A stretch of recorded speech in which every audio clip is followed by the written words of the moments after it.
Bom, pessoal, hoje nós vamos falar um pouquinho sobre obesidade e viver nas cidades. Quanto maior a cidade, maior a taxa ajustada de pessoas com sobrepeso e com obesidade. Isso está particularmente notável em crianças, isso acontece no mundo inteiro, e mesmo, por exemplo, no Brasil, hoje mais de 30% das nossas crianças estão acima do peso, e é provável que, se continuarmos nesse ritmo de aumento, na década seguinte teremos mais da metade das crianças obesas, expondo-as, quando na fase adulta, a maior risco de diabetes, de hipertensão, de doenças cerebrovasculares, de infarto do miocárdio e de desgaste articular. Eu posso também garantir que, infelizmente, eu tenho o duvidoso privilégio de, ao fazer autópsia de crianças, ver que nas coronárias e nas carótidas nós temos placas de gordura, dando a elas esse presente de grego, que é dar risco de doenças, estão fazendo com que elas tenham doenças que deviam ter depois da meia-idade. Isso é uma questão que tem várias explicações, quer dizer, não está só na área da saúde para resolver, e vamos ver mais ou menos por quê. Primeiro, há uma tendência genética na obesidade. A humanidade, ao longo da sua evolução, passou fome, e aqueles que mais tinham a capacidade de absorver os elementos e de absorver os alimentos e armazená-los em células gordurosas, eles tinham, digamos, uma vantagem adaptativa. Eram eles que sobreviviam nos períodos de carestia.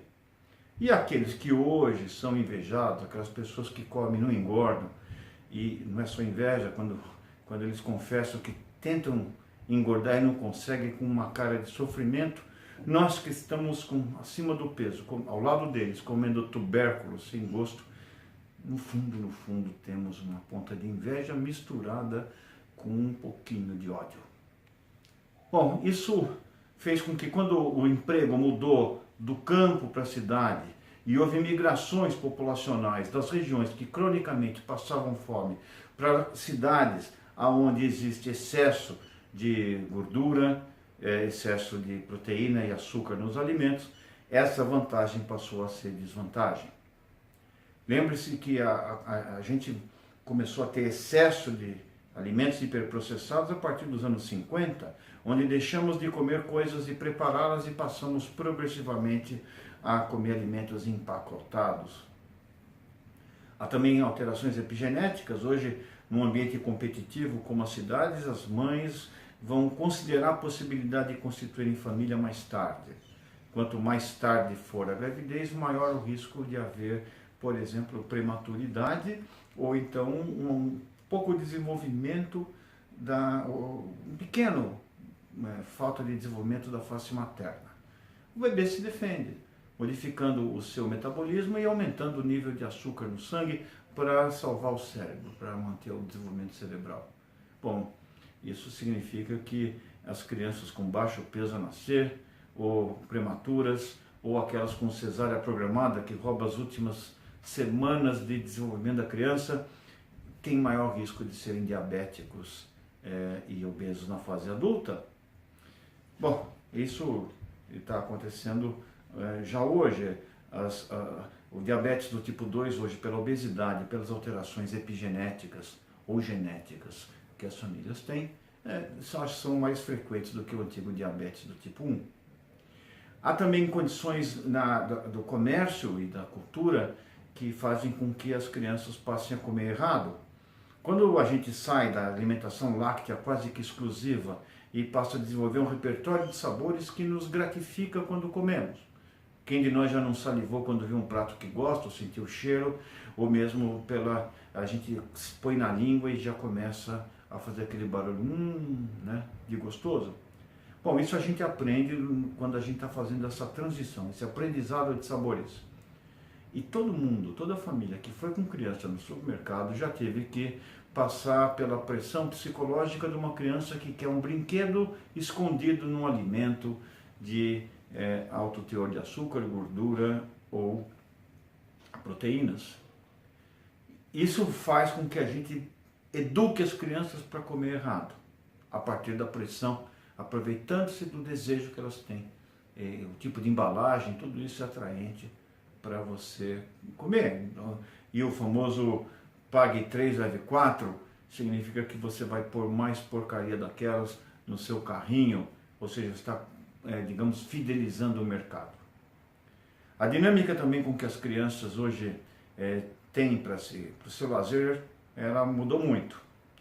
A violência no trânsito, a violência da criminalidade, tudo faz com que as famílias não desejem que as crianças utilizem a rua, elas têm medo. Eu podia jogar bola na rua e minha mãe tinha que falar: ô moleque, para de jogar bola e vem comer. Hoje não. Você para de comer e vamos para a academia dentro de um carro onde você não anda.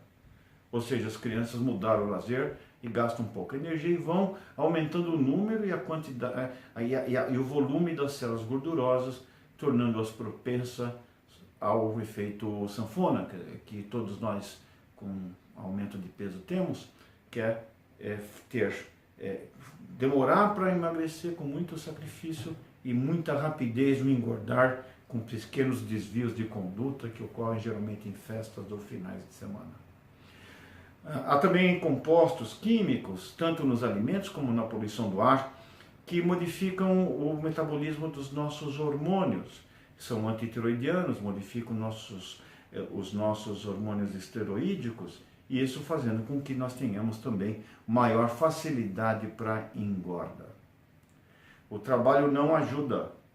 Quando chegamos na fase adulta e vamos trabalhar, nós passamos horas em congestionamentos intermináveis sentados, e também o nosso trabalho na cidade, para a maior parte das pessoas, é ficar no computador, dar um enter e acabou.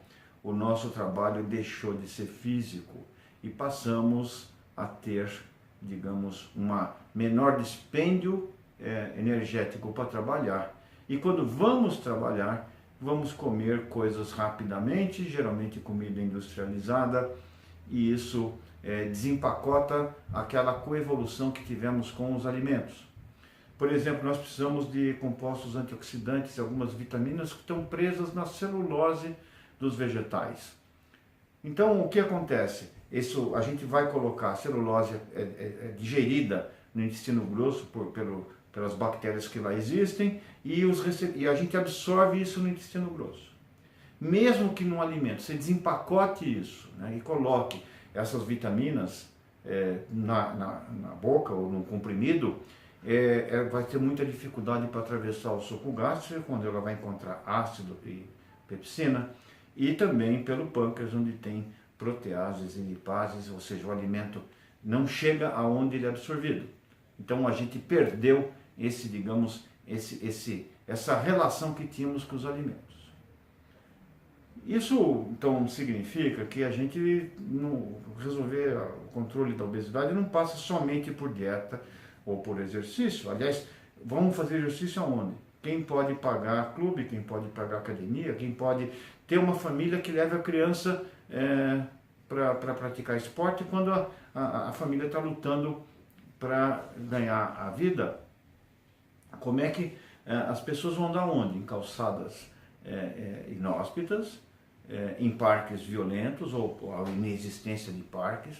A depender do CEP de onde está, de onde você vive, as dificuldades para se exercitar são variáveis, mas tem jeito. Primeiro, a implementação de transporte ativo. Transporte ativo não é só caminhar e andar de bike. Quando você anda de ônibus, o ônibus não passa na porta da sua casa, você tem que caminhar até o ponto, também não te deixa na porta do seu trabalho, você tem que caminhar entre o ponto de onde chega o teu transporte até o seu trabalho.